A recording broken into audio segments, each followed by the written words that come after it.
8 tahun yang lalu, musim pertama mesin dengan power hybrid dimulai. Saat itu keunggulan power unit milik Mercedes semakin nyata.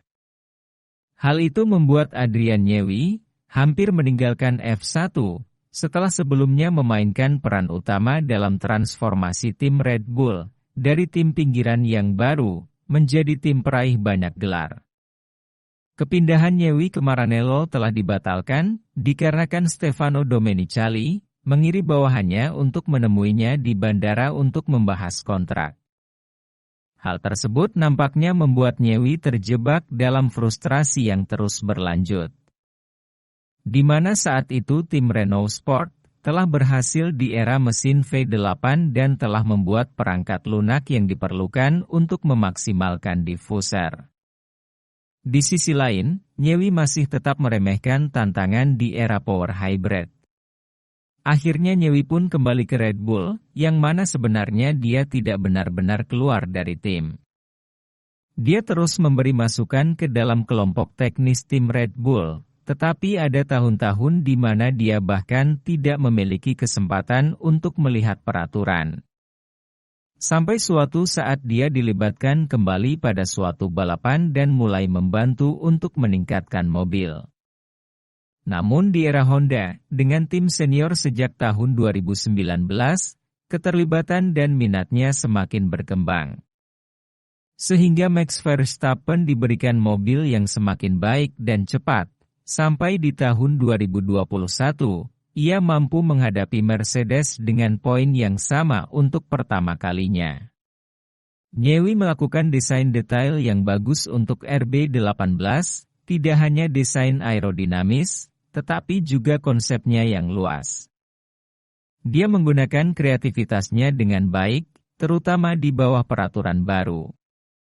Saat itulah visi gambaran desainnya dapat membantu memimpin dan mengarahkan sekelompok mekanik dan insinyur ke arah yang bermanfaat.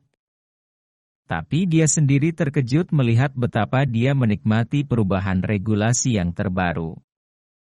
Nyewi mengatakan bahwa, saya menikmati perubahan regulasi ini, tetapi ketika saya pertama kali melihat regulasi ini, saya merasa cukup stres.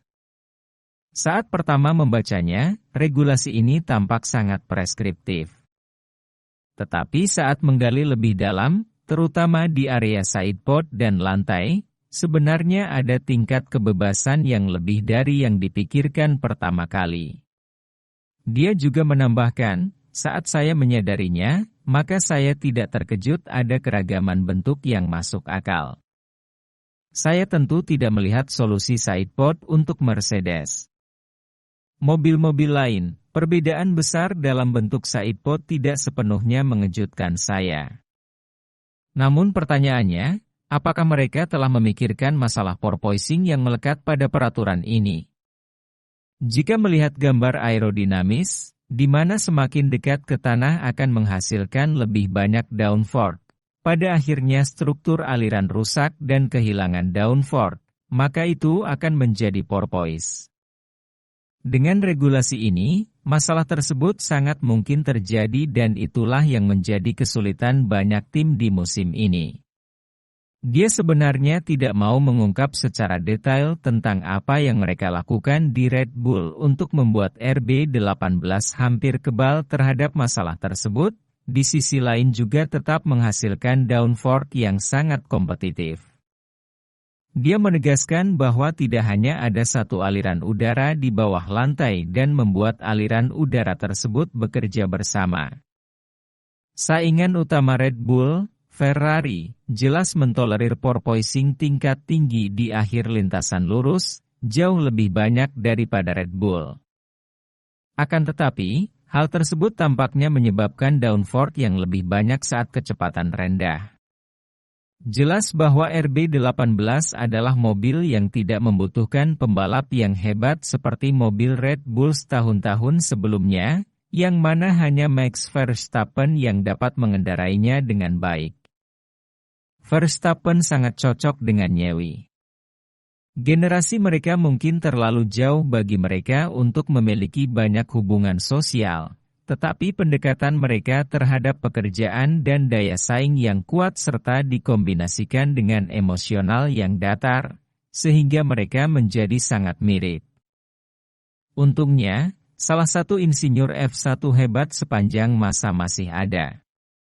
Mereka masih dapat ditemukan di sekitar mobil lain di grid, ide-ide yang genius, membuat desain yang fantastis, atau duduk di pit yang diisi oleh intensitas persaingan saat ini. Itu semua menjadi masih penting. Tapi, setelah gagal meninggalkan balapan 8 tahun lalu, apa yang akan dia lakukan ketika dia akhirnya benar-benar meninggalkan F1? Demikian insinyur hebat yang membuat mobil RB18 menjadi tak terkalahkan di musim ini. Dukung terus channel Warta F1 Indonesia dan nantikan konten menarik seputar F1 lainnya. Terima kasih.